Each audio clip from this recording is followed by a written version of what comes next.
Hi everyone, it's Michael. This episode is something a wee bit different, and I hope you'll indulge me a wee bit. It's my mum's birthday this week, and it's a big birthday. I won't tell you what one, because that would be rude, but I asked her if she could have an episode on absolutely anything. What would it be? And she picked this. Happy birthday, Mum. It is 1811. You're trudging in a line of your dishevelled comrades from a town you can barely pronounce to another town you can barely pronounce, where people speak not only a language that is utterly foreign to you, but you reckon that if you did speak the language, you wouldn't understand them anyway. You had been fighting for the Emperor, someone who had given you your national pride back after the bloodbath of the French Revolution. Napoleon Bonaparte had given you and your people a purpose and something to fight for. But to fight in battle is to risk death. To fight in battle is to risk capture. You'd been held for what felt like years aboard one of the many floating prisons around the south coast of England, but suddenly you're on the move. Thousands of your compatriots are being moved north of the border, after the British Admiralty suddenly realised that housing thousands of French prisoners directly in the path of a potential French invasion force might just be a bad idea. There was a suggestion that they were planning a mass breakout and an audacious attempt to seize the naval arsenal in Portsmouth in order to pave the way for Napoleon to make a last-ditch effort to invade Britain. So, out of sight, out of mind. This is Scotland, a podcast about history and where we made it. I'm Michael Park. The Transport Board, responsible for the movement of prisoners, began shifting them to sites in Pennycook and Perth to a custom-built facility which would become Perth Prison. But first you're going to have to make a quick overnight pit stop. High above you, lost in the inky black of the night, lies a fortress. Sitting on a rocky outcropping above a bustling city where people have come out in the streets to see the convoy of carts move you and your comrades to the prison. The sight of Edinburgh Castle, which rose above us and crowned the central hill, frightened us. We knew that many Frenchmen had already been shut up there, and we were fearful that we would also be imprisoned within those thick, black walls. Edinburgh Castle has only recently been converted to a permanent prison, after one of Pennycook's two depots started hemorrhaging prisoners, who found escape from the temporary facility at Esk Mills all too easy. The complex was closed down, and nearly 500 prisoners were moved to the castle permanently. You don't know where you're going. Unsurprisingly, the soldiers guarding you aren't too keen to tell you, not least because they don't speak French, and they probably don't know. The castle isn't the impregnable bastion it once was. In fact, only weeks before, 50 prisoners of war cut a hole into the parapet wall and used a rope fashioned from clothes to scale down the side of the castle and the foreboding rock that it sits upon. One fell to his death, breaking his spine on the rocks on the way to the ground. 4 were rounded up immediately, while most of the others managed to get out of Edinburgh. Some made it as far as Falkirk before being caught. The last 4 could taste salt air as they boarded a ship bound for America.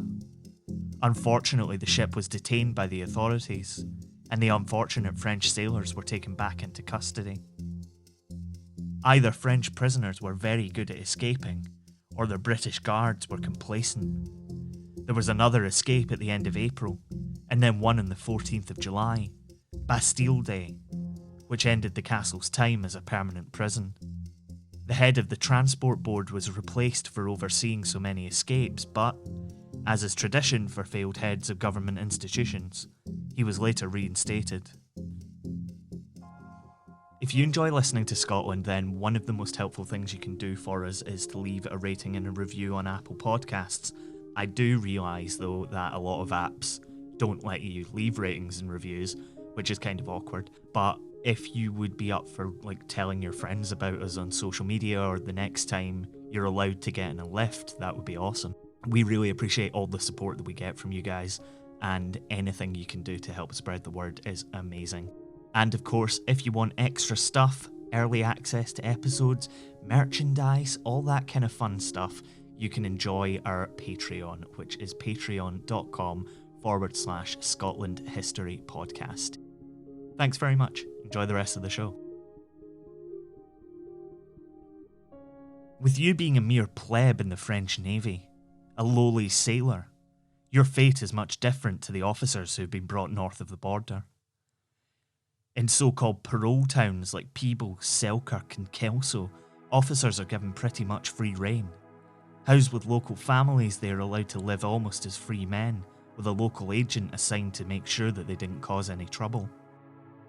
These officers weren't expected to work, and were being paid half a guinea a day by the British Crown, not to mention the fact that many of them were already independently wealthy. Little French enclaves began to spring up, with some even opening small theatres and cafes, designed exclusively to cater to the tastes of the men who were guests of the British authorities. Since they were paying for their stay, and in some cases investing large sums into the local economy, most of the people of the towns were pretty pleased with the arrangement. Not everyone was so buzzing though. James Chambers owned a drapery business in Peebles, and was forced out of business after a group of French officers bought cloth from him and refused to pay. His sons Robert and William ended up having to go into the publishing industry instead of following in their father's footsteps. They went on to publish the Chambers Etymological Dictionary, which you can still find on shelves today. All that being said, this arrangement worked out very well and many French officers settled into life in these wee towns. Some even stayed long after the war, integrating into local life and having families. When Napoleon was finally defeated in 1815, there was a brief rumour that the French Emperor would be brought to Edinburgh Castle, but in the end, he was exiled to St Helena, an island more than 1,000 miles off the west coast of Angola, somewhere he could never cause a problem again. Out of sight, out of mind. The French Emperor who had inspired so many to his side time and again when things seemed too bleak to fathom, died in a drafty, damp, dilapidated house on a little British-held island on the 5th of May, 1821. Most of his men had long since returned home from their exile. Some chose to stay in Scotland and make their lives here, and many had died in captivity. Napoleon himself had requested that he be buried on the banks of the Seine. The British governor had him buried on St Helena. It would be 19 years until His Imperial and Royal Majesty Napoleon I, by the grace of God and the Constitution of the Republic, Emperor of the French, King of Italy, Protector of the Confederation of the Rhine, Mediator of the Swiss Confederation, and Co-Prince of Andorra, would get to go home. The restored monarch King Louis Philippe requested that his remains be returned to France, and the Emperor was exhumed on St Helena and examined. They say that the lead coffin in which he had been interred had allowed the Emperor's body to remain almost perfectly preserved. They speculate that if you were to exhume his remains from the incredible sarcophagus, which stands under the magnificent dome of Les Invalides today, that the body of France's first emperor would still be perfectly preserved. At least that's what they say. The giant coffin in the middle of Les Invalides, surrounded by France's greatest military minds, may well be a fitting memorial to Napoleon. But there's a more humble monument, which stands in Valleyfield near Penicuik. Paid for by the owner of the Valleyfield Mill, which had been one of the depots for the French prisoners, it marks the approximate location of the remains of 309 French POWs who lost their lives between 1811 and 1814.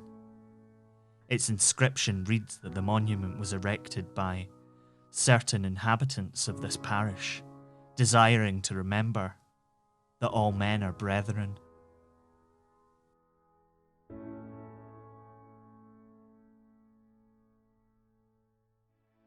You've been listening to Scotland. It was written and produced by me, Michael Park, and is a production of Be Quiet Media. This episode draws on information compiled by Dr. Ian McDougall, whose book, All Men Are Brethren, is an in-depth account of Napoleonic prisoners of war held in Scotland. Dr. McDougall sadly passed away in April of this year, aged 86. Additional voices in this episode were by Chris Moriarty. The music for every episode of Scotland is by the human drumline Mitch Bain. You can find out more about his work by heading over to mitchbain.bequiet.media. Jamie Mowat does stunning illustrations for us, which you can see in our episode art. You can also see more of her work and buy prints at Tidlin, that's tidlin.com. Scotland is supported by Chris Lingwood and listeners like you on Patreon. Get involved at patreon.com/Scotland History Podcast. You can find out more about the show on our website, thisisscotland.co, and on Twitter, Facebook, and Instagram by searching Scotland, a Scottish history podcast. Thanks for listening. Look out for each other. Wear a mask. We'll see you next time.